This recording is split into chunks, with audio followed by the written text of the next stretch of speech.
তারপর যখন কামড় দেয় তখন ছাত্রদল, শিবির বা আমাকে বিবেচনা করে দেয় না। মানে সাফারার কিন্তু আমরা সবাই আন্দোলন করে এসে সাদে ঘুমায় ছেলেমেয়েরা, আর তারপর ডাল দিয়ে গোসল করা যায়। এবার প্রতিযোগিতা আমি বলেছি বেস্টের ভেতরে প্রতিযোগিতা। অন্যবার যেমন হয় যে কে একটু কম খারাপ তাকে আমরা ভোট দিব, তো সেই জায়গা থেকে আমাদের বেস্টদের ভেতরে এক ধরনের প্রতিযোগিতা হচ্ছে। সো এখান থেকে আসলে এবার কেউই ক্যালকুলেট করতে পারছে না আসলে কে ভিপি হবে, কে কোন পদে কি কাজ করতে পারে, এটা অনুযায়ী আসলে স্টুডেন্টের ভোট দেওয়া উচিত। ধরেন ছাত্র দলের ভেতরে একটা ছেলে আছে যে পরিবহনে খুব ভালো করবে, তাকে আপনি ভোট দিবেন না কেন? আমি বলেছি প্রত্যেকের জন্য আলাদা পোস্ট।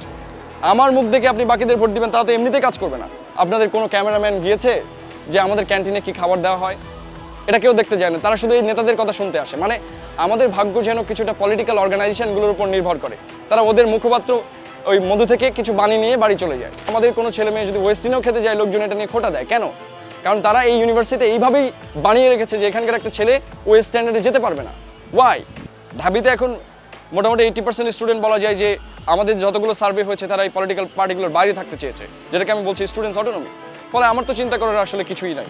তারা যদি আমাকে ভোট দেয় তাহলে ভোট দিবে, ভোটের মাধ্যমে নির্বাচিত করবে। আগে থেকে আমাকে অনেক ম্যান নিয়ে শো অফ করতে হবে, এটা তো দরকারই নাই। ভোটের পরেই না আমাকে কাজ করতে হবে। আগেই যদি আমি দেখাই যে আমার এই সক্ষমতা আছে, এটা কোনো সক্ষমতা না। আপনার যদি পার্টি থাকে তো আপনি আমাকে একটা হল বানিয়ে দেন, পার্টির এত ফান্ড থাকে আগেই বানিয়ে দেন না। আপনারা তো এখানে অনেকদিন রাজনীতি করেছেন। আমার জাতীয় রাজনীতি নিয়ে কোনো মাথা ব্যথা নেই, তবে কোনোভাবে জাতীয় রাজনীতি যদি ঢাকা বিশ্ববিদ্যালয়ের রাজনীতি, আমি বললাম যে এনভায়রনমেন্টে হস্তক্ষেপ করে, সেটা রিটেলিয়েশন অবশ্য তারাই পাবে। কিন্তু আমি জাতীয় রাজনীতিতে যোগ দিব কোনো পার্টিজানের মুখপাত্র এরকম না। আমার অধিকার হচ্ছে ঢাকা বিশ্ববিদ্যালয়ের ছাত্রদের অধিকার, সেটা বাম করুক ডান করুক, বিশ্ববিদ্যালয়ের কাছে তার দৃষ্টি যেমন সমান, আমার কাছেও আমি যদি ভিপি হই আমার কাছে সবাই সমান। ভিপি প্রার্থী হিসেবে এখানে কিন্তু বলছি না কথাটা, এটা কিন্তু ইনক্লুড করতে হবে। রুমিন ফারহানার মতো ব্যক্তিরা যারা মানে পিতার সম্পত্তির ভাগ পেয়ে বিভিন্ন জায়গায় পড়ালেখা করেছেন, তারা তো এই বিশ্ববিদ্যালয়ের কষ্টটা বুঝবেন না। একটা সময় ঢাকা বিশ্ববিদ্যালয় কীভাবে টিকে থেকেছে, এখানে যারা এলিট ছিল তারা কিন্তু কখনো এখানে হেল্প করে নাই। আগে লজিং মাস্টার সিস্টেম ছিল, আপনি দেখবেন 1940-এর দশকে মুসলিমদের পড়ার মতো খরচই ছিল না। তো তারা লজিং থেকে, এই এলাকার যারা মাত্র চামড়ার ব্যবসা করতো, তারা বাড়িতে একটা করে মাস্টার রাখতো, লজিং মাস্টার। সেই লজিং মাস্টার থেকে বাংলাদেশের মিডল ক্লাস শ্রেণী তৈরি হয়েছে। তো তারা আজকে মিডল ক্লাস হওয়ার পরে ঢাকা বিশ্ববিদ্যালয়ের ছেলেমেয়েদের বলে ফকিন্নি। আই থিঙ্ক এটা তার এক্সপ্যান্স করা উচিত। এবং রাজনীতির সবচেয়ে বড় বিষয় হচ্ছে শিষ্টাচার। আমরা যেটা বলেছি আর্গুমেন্টেশন। মানুষ যখন হেরে যায় না, দুর্বলের অস্ত্র হচ্ছে গালি। আমার মনে হয়েছে যে সে তার নৈতিক পরাজয় হয়েছে বলেই এই ধরনের শব্দ ব্যবহার করেছে।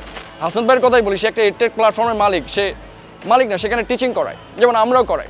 তো একটা এডটেক প্ল্যাটফর্মে যদি আপনি ক্লাস নেন, একটা ক্লাসে 30-40 হাজার টাকা পাওয়া যায়। তার মানে তার ওয়েস্টিনে যেহেতু সে প্রতিদিন থাকতে পারে, আমার মতে আমি তো চাইলে 15 দিন থাকতে পারি অন্তত মাসে। তো সেইখানে সে কীভাবে বলে এটা আমি জানি না। তো তারা মনে করে যে তাদের উপর একটা এলিটিজম আছে, যে রাজনৈতিক কর্তৃত্ব তাদের হাতেই থাকবে।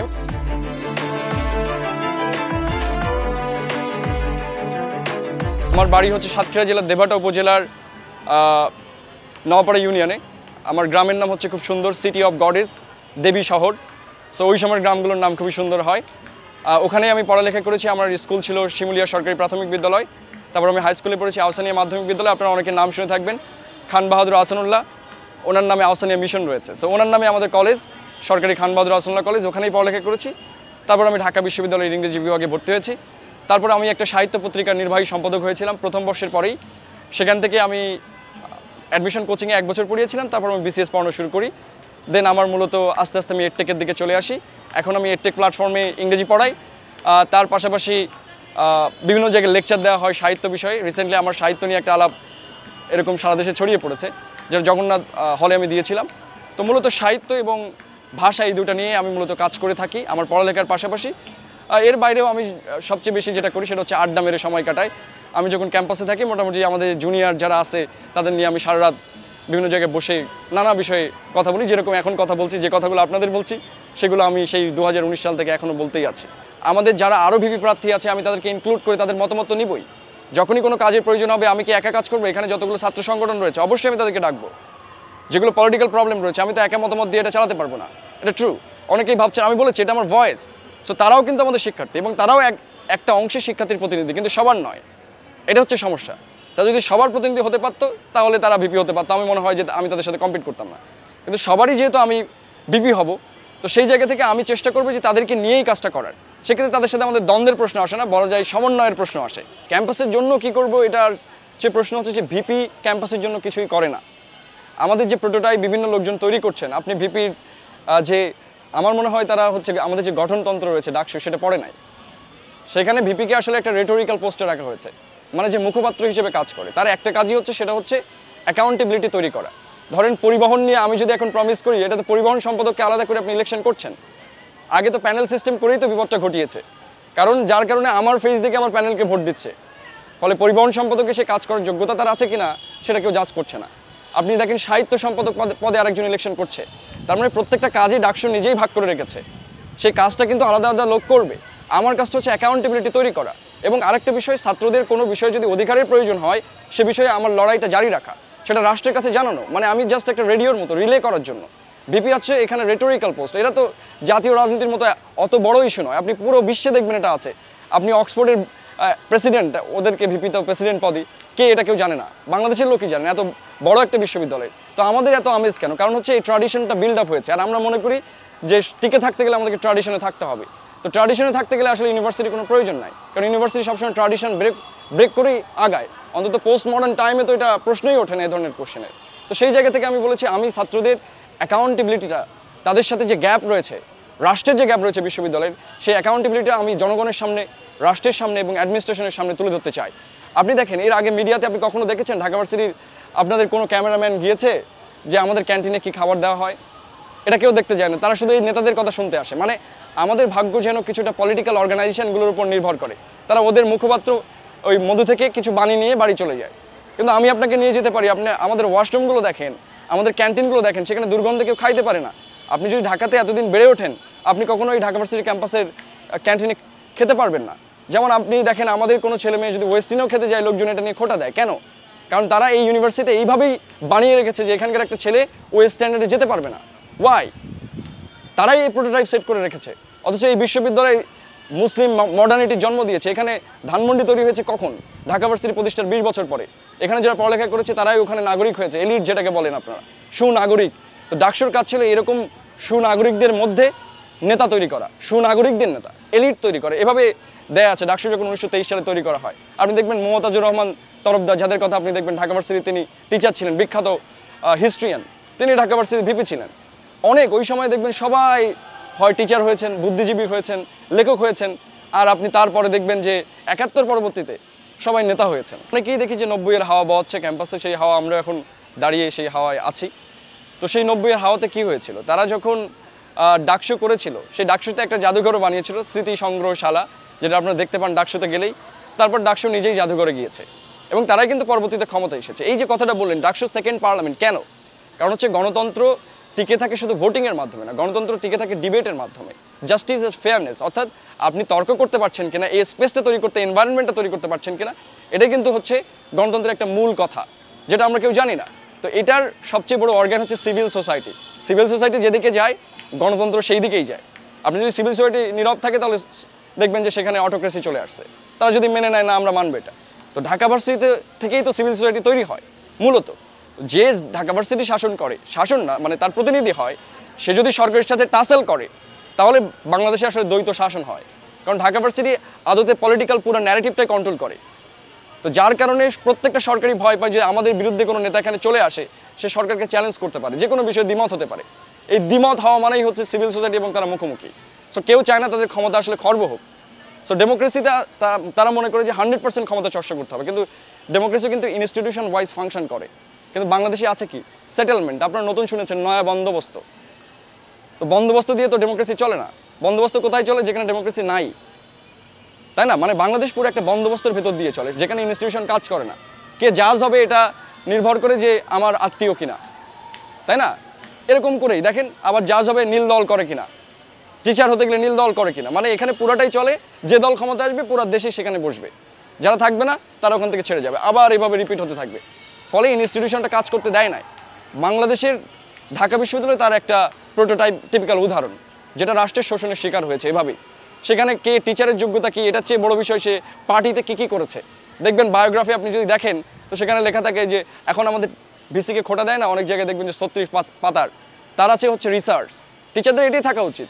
কিন্তু আপনি যদি অন্যদের 36 পাতা দেখেন, সেখানে আছে কবে কোন দলের পক্ষে কি বলেছে, সেগুলোর একটা ডিটেল আপনি দেখতে পাবেন। এটা আপনি জানেন, প্রমোশন দেওয়ার সময় এ ধরনের তথ্য দেওয়া থাকে। তো এটাই হচ্ছে যদি একটা ইউনিভার্সিটির মানদণ্ড হয়, কে কোন পার্টির চাটুকারিতা করেছে, সেটা যদি মানদণ্ড হয়, সেটা ইনস্টিটিউশন কীভাবে হয় আমরা জানি না। এইটুকু ব্রেক করার জন্য বলেছি যে ডাকসুর ভিপির হাতে বাজেট থাকে হয়তো 2 লাখ টাকা হয়তো পেতে পারে সে এক বছরে। এটা দিয়ে আপনি কি করতে পারেন? ডাকসু স্টুডেন্টস ইউনিয়ন, সো স্টুডেন্টদের সাথে আমার সুখ দুঃখের ব্যাপার। সো আমার জাতীয় রাজনীতিতে কোনো মাথা ব্যথা নেই। তবে কোনোভাবে জাতীয় রাজনীতি যদি ঢাকা বিশ্ববিদ্যালয়ের রাজনীতি, আমি বললাম যে এনভায়রনমেন্টে হস্তক্ষেপ করে, সেটা রিটেলিয়েশন অবশ্য তারাই পাবে। কিন্তু আমি জাতীয় রাজনীতিতে যোগ দিব কোনো পার্টিজানের মুখপাত্র এরকম না। আমার অধিকার হচ্ছে ঢাকা বিশ্ববিদ্যালয়ের ছাত্রদের অধিকার, সেটা বাম করুক ডান করুক, বিশ্ববিদ্যালয়ের কাছে তার দৃষ্টি যেমন সমান, আমার কাছেও আমি যদি ভিপি হই আমার কাছে সবাই সমান। তাদের যে রাইটস আছে ইউনিভার্সিটিতে, ওটা যত সময় দরকার তাদের, আমি তার জন্য লড়ে যাব, ডিফেন্ড করবো তাদের রাইটটা। সেটা রাষ্ট্র যদি এটার জন্য বাধা হয় তাহলে আমি রাষ্ট্রের সাথে লড়াই করব।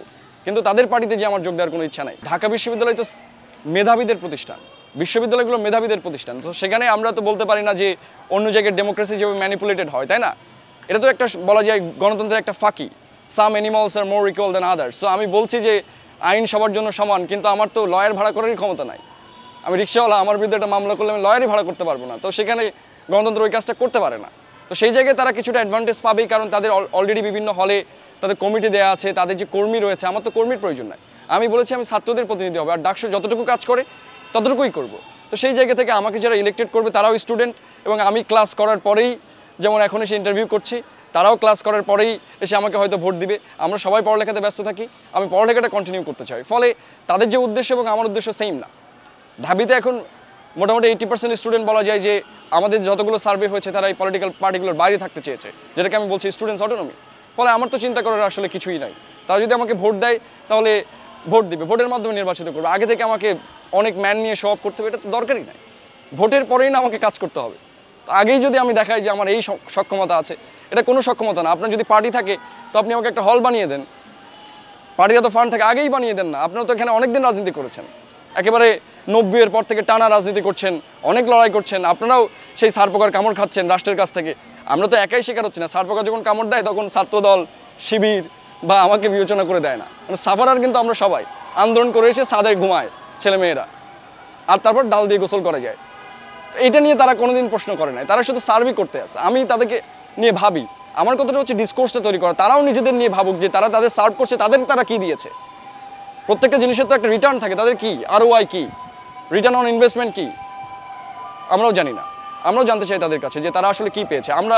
আমরাও যেমন বঞ্চনার শিকার হচ্ছি, তারাই ক্যাম্পাসে রয়েছে, তারাও বঞ্চনার শিকার হচ্ছে। সুতরাং আমাদের উচিত, আমি আসলে তাদেরও ভিপি হতে চাই। তারা এখানে রাজনীতি করুক, আমাদের কোনো অসুবিধা নাই, কিন্তু হলে যে কোনো প্রভাব বিস্তার করতে পারবেন এটা আমরা বলে দিয়েছি। যে হলগুলো আমাদের নিয়ন্ত্রণে থাকবে, তারা আমাদের সবারই স্টুডেন্ট। তারা কোথায় গিয়ে এই ক্যাম্পাসে কোথায় কি বলবে এটার সিদ্ধান্ত আমরা নিতে পারি না। মোরাল পুলিশিং আমরা করতে পারি না, পলিটিক্যাল পুলিশিংও আমরা করবো না। ছাত্রই, সেটা আপনি কোন দল করেন, ইট ডাজন্ট ম্যাটার। রাষ্ট্রের কাছে আপনি নাগরিক, ভার্সিটির কাছে আপনি ছাত্র, আমার কাছেও আপনি আমার বন্ধু, ছোট ভাই, এটা আমার পরিচয়। এর বাইরে আমি কোনো পরিচয়ে সাবস্ক্রাইব করতে চাই না। আপনি এটা পুরো পৃথিবীতেই দেখবেন, কনস্টিটিউশন কেন তৈরি করা হয়, নাহলে তো মারামারি করেই যারা মেজরিটি তারা জিতেই বসে থাকতো, তাই না? মেরে বাকিদেরকে দেশ থেকে বের করে দিত অথবা মেরে ফেলতো, তাহলে মেজরিটিটা থেকে যেত। ডেমোক্রেসি এভাবেই ফাংশন করে ইনস্টিটিউশনের মাধ্যমে, যে আমরা একটা প্ল্যাটফর্ম তৈরি করব যেখানে আমরা শুধু মুখ দিয়ে বলতে পারবো। সিভিলিটি তৈরি হয়েছে এখান দিয়ে, to be in a dialogue, মানে কথা বলা থেকেই কিন্তু পলিটিক্স শব্দের উৎপত্তি। তার মানে আমরা দুইজন, আমাদের সাথে যে কন্ট্রাডিকশন আছে সেটা কথার মাধ্যমে আমরা ফাইট করব। সো আমি এই জন্য ভিপি হতে চাই যে তারা যে ফাইটটা করছে এটা চলমান থাকুক, কিন্তু সেটা মৌখিক। তারা বলুক যে কোথায় কী সমস্যা হচ্ছে, আমরা ডাকসু আমাদের কাছে নালিশ করবে যে এটা হচ্ছে, আমরা এটার একটা ব্যালেন্স তৈরি করবো, দ্যাটস ইট। আমরা তো বলেছি আমাদের নেতারও প্রয়োজন রয়েছে, আমাদের সিভিলিটিরও প্রয়োজন রয়েছে, আমাদের সিভিল স্টুডেন্টের প্রয়োজন রয়েছে, মেধাবী শিক্ষার্থীদের চাকরিরও প্রয়োজন রয়েছে, তাই না?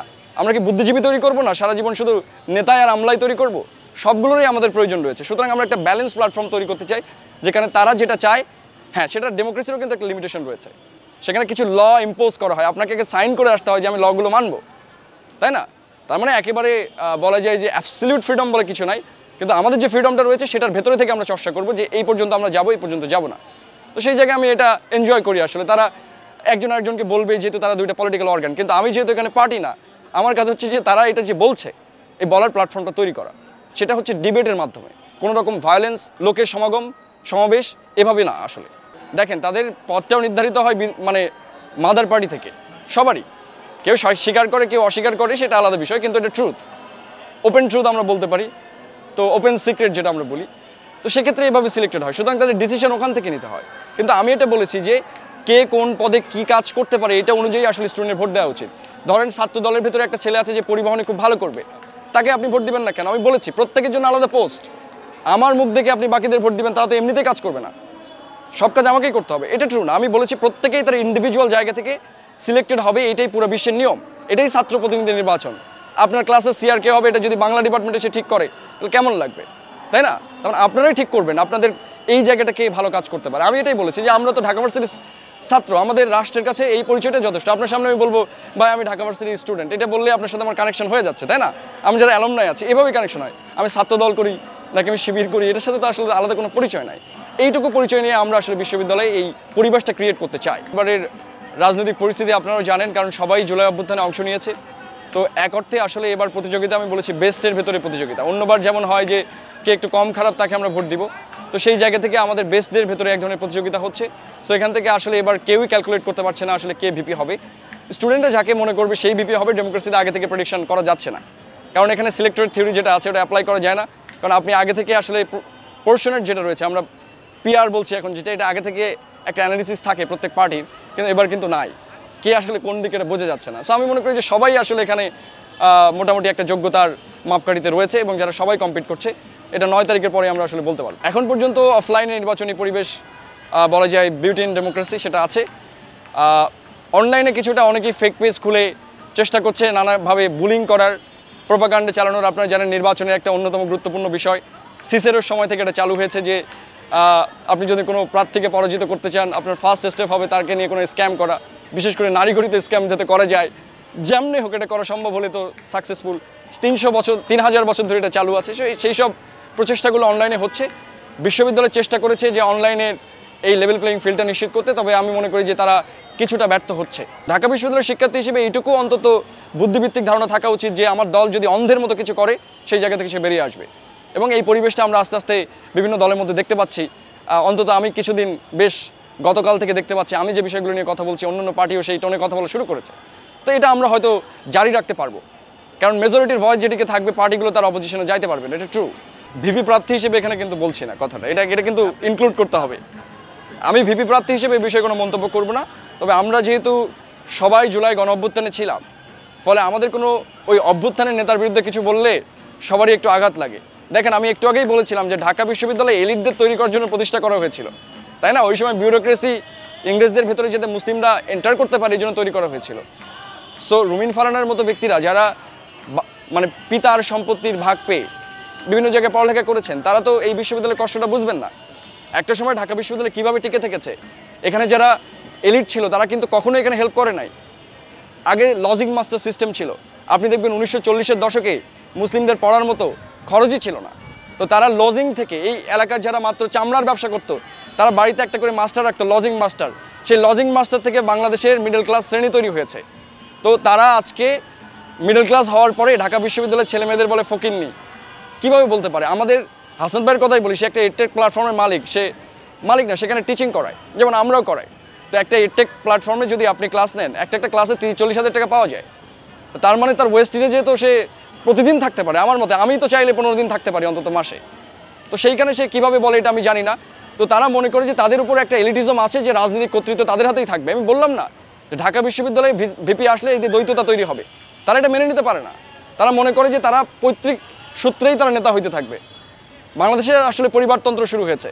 সো এই জায়গাটা ঢাকা বিশ্ববিদ্যালয় একমাত্র চ্যালেঞ্জ করতে পারে। এইসব জায়গা থেকে তারা আসলে রেটোরিক্যাল অর্থে ফকিন্নি ব্যবহার করেছে। আই থিঙ্ক এটা তার এক্সপ্যান্স করা উচিত। এবং রাজনীতির সবচেয়ে বড় বিষয় হচ্ছে শিষ্টাচার, আমরা যেটা বলেছি আর্গুমেন্টেশন। আমি কালকে গোলাম মাওলা রনির ভাইয়েরও পোস্ট দেখেছি, তিনি একজন নারীকে যে বিশ্রী ভাষায় কথা বলেছেন অন্তত ঢাকা বিশ্ববিদ্যালয়ের মতো একটা ছাত্রীর বিরুদ্ধে, এটা একটা অবাঞ্ছনীয় ঘটনা এবং একজন রাজনীতিবিদ এই ধরনের কথা বলতে পারেন না। এবং তিনি এক সময় পার্লামেন্টারিয়ান ছিলেন। আপনার যদি ভাষা যদি সভ্য না হয় তাহলে আপনি পার্লামেন্টারিয়ান কীভাবে হতে পারেন? এটা আমারও প্রশ্ন। এটাই তো রাজনীতির ভাষা, যে আপনারা কোনো রকম প্রোপাগান্ডা ছড়াবেন না, কোনো রকম গালি দিবেন না, আপনারা ডিবেট করবেন, লজিক দেন ভাই, লজিক্যাল ফ্যালাসি ব্যবহার করবেন, গালাগালি করবেন। মানুষ যখন হেরে যায় না, দুর্বলের অস্ত্র হচ্ছে গালি। আমার মনে হয়েছে যে সে তার নৈতিক পরাজয় হয়েছে বলেই এই ধরনের শব্দ ব্যবহার করে।